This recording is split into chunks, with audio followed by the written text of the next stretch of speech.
आप सभी लोगों का स्वागत है फिर से एक बार क्रिक जोन में। आशा करता हूँ सभी लोग सही सलामत होंगे। तो चलिए शुरू करते हैं आज का वीडियो, जो कि दो मुकाबले थे और बहुत ही महत्वपूर्ण दोनों ही मुकाबला अगर आप देखें तो टीम के हिसाब से, ग्रुप के हिसाब से दोनों ही मुकाबले बहुत ही महत्वपूर्ण था। और खास तौर पे देखें तो जो पहला मुकाबला था दोपहर वाला श्रीलंका न्यूजीलैंड के बीच, वहां पे भी एक बहुत ही जबरदस्त मुकाबला देखने को मिला, जिसमें से श्रीलंका ने पहले बल्लेबाजी करने का फैसला लिया। जबकि अगर आप देखें तो यह मुकाबला शारजा में हुआ था, उसके बाद शाम वाला मुकाबला दुबई में हुआ था।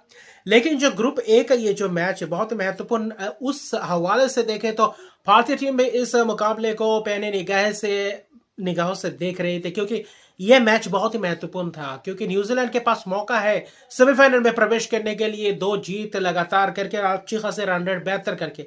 लेकिन जो श्रीलंका ने बल्लेबाजी की, हालांकि कप्तान का आखिर में जाकर बल्ला बोला, 35 रन की पारी के लिए चुमारी अटपाटू ने। उसके अलावा बाकी फिर से एक और बार कोलैप्स होते हुए दिखाई दिए। फिर से एक और बार वो जो लड़ाई दिखना चाहिए था श्रीलंकाई बल्लेबाजों द्वारा, वो नहीं दिखा। हर्षित माधवी ने 18 रन बनाए जब कप्तान के साथ मिलकर एक 48 रन की पार्टनरशिप की। वही कहीं ना कहीं पार्टनरशिप थोड़ी बहुत रन्स बटोरने में मदद किया, वरना रन्स 100 प्लस भी रन्स होना मुश्किल था। और चमारी अटपटवाला के 35 रन बनाए उस फ्लो में दिखे नहीं जिस फ्लो में अमूमन लगते हैं। अच्छी खासी स्ट्राइक रेट से भी बल्लेबाजी करते हैं, डेप्थ में बल्लेबाजी डेप्थ तक ले जाते हैं। लेकिन खासतौर पे देखें तो ये टूर्नामेंट इस वर्ल्ड कप में पूरी तरीके से धराशायी हुए, पूरी तरीके से बैटिंग अगर यूनिट देखें तो पूरी तरीके से कोलैप्स होते हुए दिखाई दिए। लेकिन गेंदबाजी में रोजमेरी मायर की जबरदस्त स्पेल, एडन कार्सन की जबरदस्त स्पेल, एक विकेट चटकाए, बहुत ही किफायती स्पेल किया। एमेलिया कैर द्वारा 2 विकेट 4 ओवर में 13 रन, बहुत ही महत्वपूर्ण स्पेल किया। हालांकि कप्तान और कैस्पारिक ने थोड़े बहुत रन दिए। उसके अलावा देखें तो बाकी गेंदबाज पूरी तरीके से दबाव बना के रखा था। चौमारी अटापाटू ने जो रन बटोरे थे, उसके अलावा बाकी कोई भी बल्लेबाज सफल नहीं हो पाया। और एक ही 48 रन की पार्टनरशिप, जिसके तहत 115 रन बनाए थे 5 विकेट के नुकसान पे 20 ओवर के अंत तक। लेकिन जो 116 रन का लक्ष्य था उसको उसके ऊपर निर्भर था कि कितने जल्दी रन्स को चेस करने की मंशा रखते हैं न्यूजीलैंड की टीम। हालांकि सुजी बेट्स ने शुरुआत की थी, लेकिन वही ज्यादा लंबा समय, हालांकि 49 रन की पार्टनरशिप की, लेकिन जहां पे प्लेमर की जबरदस्त युवा बल्लेबाज ने पूरी तरीके से एक तरफा मैच कर दिया था। एक एंड से पूरी तरीके से प्रहार कर रहे थे, वहां पे सफल भी हो रहे थे। और कोई भी गेंदबाज, प्रबोधनी कहिए और कोई भी कहिए, हालांकि प्रबोधनी ने अपना स्पेल तो अच्छा किया था लेकिन विकेटलेस रहे। वही बीच में आकर निशान सला ने एक विकेट चटकाया, चुमारी अटापाटू कप्तान ने एक विकेट चटकाया। यानी कि श्रीलंका के कप्तान ने जो बल्लेबाजी और गेंदबाजी में किया, उसके अलावा पूरी तरीके से बाकी श्रीलंका के खिलाड़ी निराशाजनक परफॉर्मेंस उनके द्वारा। लेकिन आने वाले समय में अच्छी खासी प्रदर्शन करेंगे। युवा खिलाड़ी है, एक्सपीरियंस भी खिलाड़ी है श्रीलंका द्वारा, वहां पे कहीं ना कहीं अच्छी खासी कमबैक करना पड़ेगा आगे आने वाले समय में टूर्नामेंट्स में, सीरीज में। लेकिन जो 53 रन की पारी के लिए जॉर्जिया प्लेमर ने अर्शदीप का पारी 53 रन की बहुत ही महत्वपूर्ण पारी। और वही और अमेलिया कैर की नाबाद 34 रन और गेंदबाजी के तहत 2 विकेट महत्वपूर्ण स्पेल किए।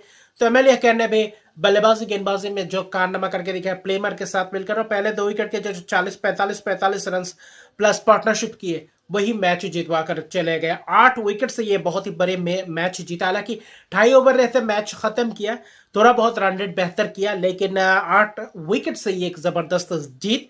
और वही न्यूजीलैंड 2 अंक और महत्वपूर्ण अंक अर्जित कर चुके हैं। अभी जो आखिरी मुकाबला अपना रहेगा वो पाकिस्तान के खिलाफ, और वही मुकाबला निर्णय करेगा कितने ज्यादा रन रेट से जीतेंगे, और जीतेंगे तो सेमीफाइनल में प्रवेश करेंगे या नहीं।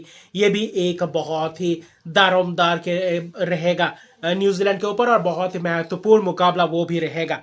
बाकी जो दूसरा मैच था, बांग्लादेश और साउथ अफ्रीका, बांग्लादेश अपना आखिरी मुकाबला खेलते हुए नजर आ रहे थे, क्योंकि T20 वर्ल्ड कप में ये अपना आखिरी मुकाबला होस्ट एज होस्ट, पहला मुकाबला जीतने के बाद वो प्रदर्शन दिखा रहे हैं। बल्लेबाजी में कुछ अच्छा खासा इंपैक्टफुल इनिंग्स दिखाया, लेकिन वो कंसिस्टेंसी दिखा नहीं पाया, जिसके कारण बांग्लादेश फिर से एक और बार जो उम्मीद जताया था इस टूर्नामेंट में वो कुछ खास कारनामा नहीं कर पाया। हालांकि बांग्लादेश ने भी पहले बल्लेबाजी करने का फैसला किया और वहीं पर कहीं ना कहीं चूक हुई, थोड़ा बहुत रन से बटोर सकते थे, लेकिन वहां पे जो शुरुआत की बांग्लादेश बल्लेबाज, हालांकि विकेट्स उतना नहीं गया, लेकिन बल्लेबाजों से जो रन्स बनाने की, जो तेज गति से रन्स बनाने की उम्मीद थी, वो भी कहीं ना कहीं दिखा नहीं। दिलारा अख्तर जो पहले शुरुआती शेर में विकेट्स गए पहले ही ओवर में, फिर 36 पे दूसरा विकेट, फिर थोड़ा बहुत पार्टनरशिप हुआ शबाना मुस्तरी और कप्तान निगर सुल्ताना के बीच, वही पार्टनरशिप 45 रन का। उसके बाद जो पार्टनरशिप लगा उतना खास पार्टनरशिप नहीं, लेकिन धीमा पार्टनरशिप लगा, जिसके कारण उतना रन बोर्ड पे लगा नहीं पाए और यही कहीं ना कहीं कमी खली है। हालांकि मरिजर कप 4 ओवर में 10 रन देकर 1 विकेट, जबरदस्त स्पेल लाबा की जबरदस्त स्पेल 4 ओवर में 11 रन देकर 1 विकेट, अच्छी खासी स्पेल आया। बोंगा खाका का भी एक मेडन भी डाला था, 24 रन देने, विकेटलेस भले ही रहे, लेकिन अच्छा खासा जो जितने गेंदबाजों का इस्तेमाल किया अपना बखूबी निभाया रोल। लेकिन क्लार्क महंगे रहे, फिर से एक और बार एक आध खिलाड़ी थोड़ा बहुत महंगे रहे। उसके अलावा देखें तो अच्छी खासी रन्स रोके थे, भले ही विकेट न चटकाए, लेकिन रन्स भी पूरी तरीके से बहाने नहीं दिया और बांग्लादेश के खिलाड़ियों को पूरी तरीके से दबोच के रखा था। शोबाना मुस्तरी 38 रन और वही निगर सुल्ताना नाबाद 32 रन 38 गेंदों में।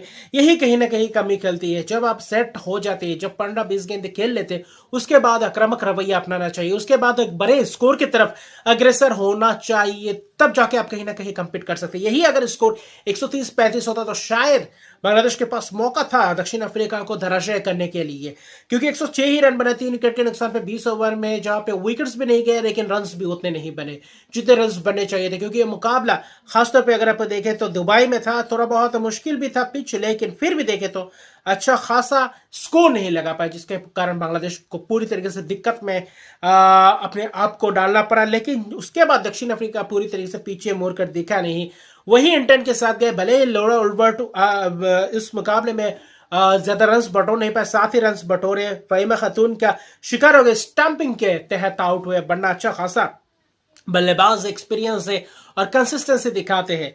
लेकिन आज उस मुकाबले में तजमीन ब्रिट्स की जबरदस्त प्रदर्शन, 42 रन की पारी, यही चाहिए था, छोटा एक पारी कोई एक बल्लेबाज से जो 40-45 रन की पारी खेल दे और वहां मैच पूरी तरीके से अपने आप के पक्ष में लेकर जाए, और वही कारनामा करके दिखाया। क्योंकि पार्टनरशिप्स की बात करें तो अक्षित का पार्टनरशिप दूसरे विकेट के लिए और यही मुकाबला लेकर चले गए कहीं ना कहीं।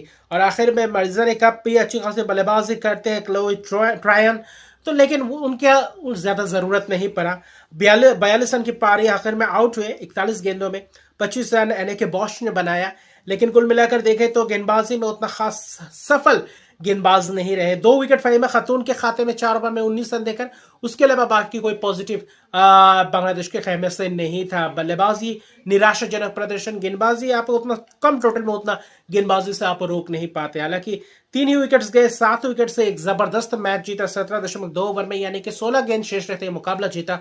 और यही पे बांग्लादेश का टीम का जर्नी खत्म होता है इस T20 वर्ल्ड कप का। आगे आने वाले समय में कुछ युवा खिलाड़ी जो थोड़ा बहुत आश्वासन देता है कि आगे आने वाले समय में बांग्लादेश क्रिकेट को आगे ले जा सकते हैं, लेकिन बहुत सारी इंप्रूवमेंट करने की जरूरत है। लेकिन दक्षिण अफ्रीका इस मैच को जबरदस्त अंदाज में जीता और इस जीत के साथ एक अच्छा खासा, क्योंकि अपने टेबल अपने ग्रुप के 5 टेबल में शीर्ष स्थान पे है 6 अंकों के साथ, और मुझे लगता है यहाँ पे क्वालिफाई कर चुके हैं। क्योंकि इंग्लैंड को अभी 2 मैच बाकी है, इंग्लैंड का मुकाबला बाकी है, वेस्ट इंडीज का एक मुकाबला बाकी है। इंग्लैंड खासतौर पे देखे तो क्या 2 में से 2 जीत पाती है? अगर 2 में से 2 जीते हैं तो डायरेक्टली थ्रू कर जाएंगे। खासतौर पे अगर आप देखें तो साउथ अफ्रीका, अगर इंग्लैंड एक जीता है और एक वेस्ट इंडीज जीता है तो तीनों 3 वे टाई हो जाएगा, जहां पे रन रेट के तहत कौन आगे पहुंचेगा। तब दक्षिण अफ्रीका की भी रन रेट अच्छी है और वेस्ट इंडीज की भी, लेकिन बहुत ही आखिरी मैच तक जाएगा जहां पे हमें पता चलेगा कि कौन सेमीफाइनलिस्ट होगा आखिरी इस वक्त तक।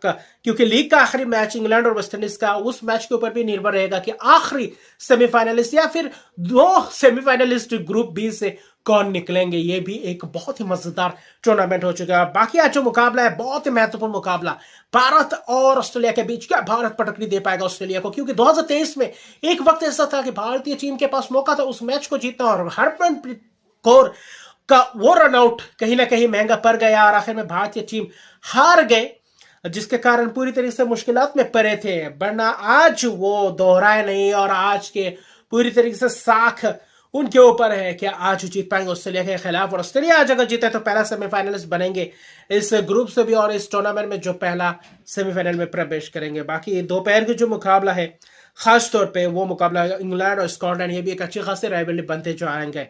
देखते हैं स्कॉटलैंड आखिर में जाते जाते कुछ कारनामा कर जाते हैं या नहीं, ये भी एक देखने लायक बात होगा, क्योंकि इस मैच में इंग्लैंड चाहेंगे एक अच्छी खासी रन रेट के मार्जिन से जीते, क्योंकि दक्षिण अफ्रीका और वेस्ट इंडीज के रन रेट से बेहतर करना है। ये भी एक उनके जहन में रहेगा, ये एक सबसे महत्वपूर्ण बात है। तो मिलते हैं अगले वीडियो में, अभी के लिए इतना। अगर तक मेरे चैनल को सब्सक्राइब नहीं किया तो मेरे चैनल को सब्सक्राइब कर दीजिए, लाइक शेयर कमेंट जरूर कीजिए और कमेंट सेक्शन में क्या भारतीय टीम आज कुछ अलग कारनामा कर पाएंगे वोमेंस में और इस जीत के साथ क्या पहले सेमीफाइनल में प्रवेश कर पाएंगे। तो मिलते हैं अगले वीडियो में, तब तक के लिए गुड बाय।